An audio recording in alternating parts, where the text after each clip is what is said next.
Welcome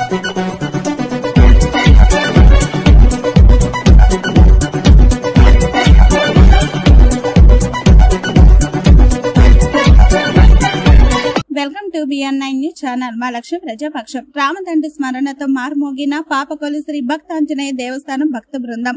Bhadradri Kothagudem జిల్లా జూలూరుపాడు మండలం పాపకొల్లు గ్రామంలో ప్రపంచ రామ భక్తులు ఈ రోజు అయోధ్యలో శ్రీరామ జన్మభూమిలో నూతనంగా నిర్మించిన శ్రీరామ మందిరంలో శ్రీ బాలరాముని నూతన విగ్రహ ప్రాణ ప్రతిష్ఠ కార్యక్రమం జరుగుతుంది. ఈ సందర్భంగా ఈ రోజు సోమవారం పాపకొల్లు గ్రామంలో భక్తులు ఉదయం నుండి సాయంత్రం వరకు దేవాలయంలో పూజా కార్యక్రమంలో పాల్గొన్నారు. అదేవిధంగా శ్రీ భక్తాంజనేయ దేవస్థానానందు రామనామ జపము మరియు ప్రత్యక్ష ప్రచార కార్యక్రమాలు ఉదయం 10 గంటల నుండి మధ్యాహ్నం 1 గంట వరకు రామభక్తులందరూ ప్రత్యక్ష ప్రచార కార్యక్రమాలు సామూహికంగా వీక్షించి హారతి ప్రసాద వితరణలో భక్తులు అధిక సంఖ్యలో పాల్గొన్నారు. అదేవిధంగా ఈ రోజు సాయంత్రం సంధ్యాల్లో ప్రతి ఇంటిలో 5 దీపాల చొప్పున వెలిగించి దీపోత్సవం చేయగలరు. మరియు అయోధ్య నుండి ప్రతి ఇంటికి చేరిన అక్షంతలు తలపై వేసుకుని స్వామివారికి ఆశీర్వాదం పొందగలరని అయోధ్య శ్రీరామ జన్మభూమి ట్రస్ట్ పాపకొల్లు గ్రామ సమితి తెలియజేశారు. ఈ కార్యక్రమంలో రామదండు భక్తులు అధిక సంఖ్యలో పాల్గొన్నారు.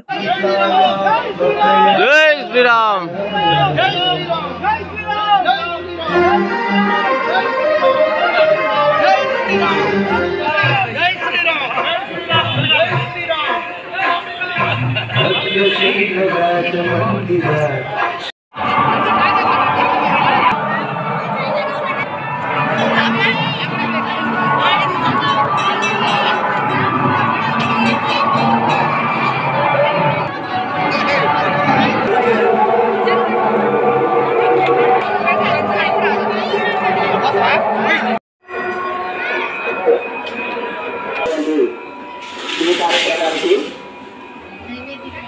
గ్రామ ప్రజలందరూ కూడా బాబు వారి యొక్క కోరుతున్నాం.